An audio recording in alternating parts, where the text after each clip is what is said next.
Warning, Uncle Adam is not a professional. He's usually not even very good. Try any and all of Uncle Adam's pro tips at your own risk. Void where prohibited. Uncle Adam is not actually an uncle. All right, something I just want to tell you about real quickly. Something that I've been doing for a long time. I kind of thought nearly everybody did it, but as it turns out, not everybody does it. So here you go. I have mentioned in previous videos about how everybody should really have some nice terrain on their board. And it's true, you should have some good terrain that it just makes the board look nicer, it makes the game feel more fun. Now, there are plenty of companies out there that sell terrain to go along with their particular game miniatures line. Games Workshop is a big one, obviously. They would love to sell you terrain all day long. But a lot of other game companies, maybe they've got the miniatures and they've got the rules, but they don't necessarily have terrain for you to buy. Wrath of Kings is one just recently that has launched, and there's no terrain that you can buy that fits specifically the storylines or the overall, look and feel of any of the 5 factions.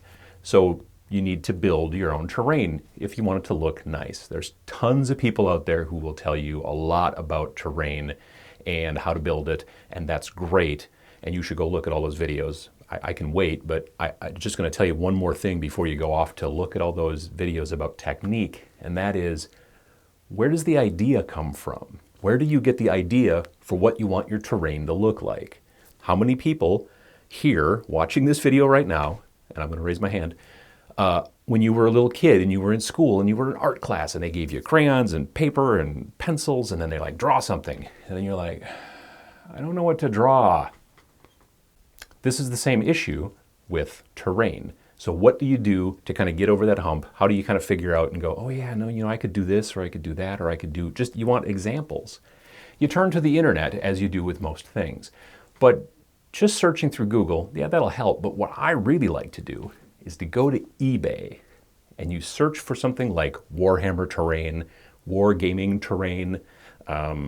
If you're playing a specific game, you could say Infinity terrain, or let's say, fantasy terrain, things like that.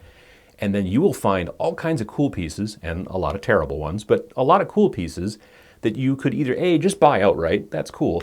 But if you really wanted to make your own terrain, you could look at that piece of terrain and go, I don't like the base, but I like this top part, or I like this thing over here, or anything like that. And you can just go through eBay, and I have a terrain folder on my desktop, and I just throw stuff in there when I see stuff that I like. I find an image and I right-click, save as, whatever, dump it into my terrain folder, so that when I think to myself, I need to build some sort of, obelisk. I need an obelisk for the middle of the board. I just start going through my terrain folder and I can find, obelisks, kind of like this one. This one's very neat. Today, actually, right after lunch, I went just through eBay for seriously maybe 5 minutes, and I found this obelisk, and then I found, a lot of other stuff as well that you're probably seeing going by right now on the screen. I can't tell. I have to edit it in later. But this kind of stuff is the kind of stuff that you can keep in this folder, and that will be able to inspire you so that when it's time for you to build your own terrain, you can look at it and go, okay, well, that's cool. I could just do a Google search for terrain, but that's going to get you all kinds of weird stuff. But if you start going through this folder of the files that you've pulled from eBay and stuff like that, and other people who are, if they're selling it on eBay, 9 times out of 10, this is not their first rodeo. So they probably are doing a good enough job that you could look at it and go, this is actually a really nice piece. And like I said, if you really like it, well, buy it, But if you're like, I really like it, but I don't like this, or I really like it, but I don't like that part, then use it as inspiration to allow you to have something going on when you sit down in front of all your supplies to start building your own terrain.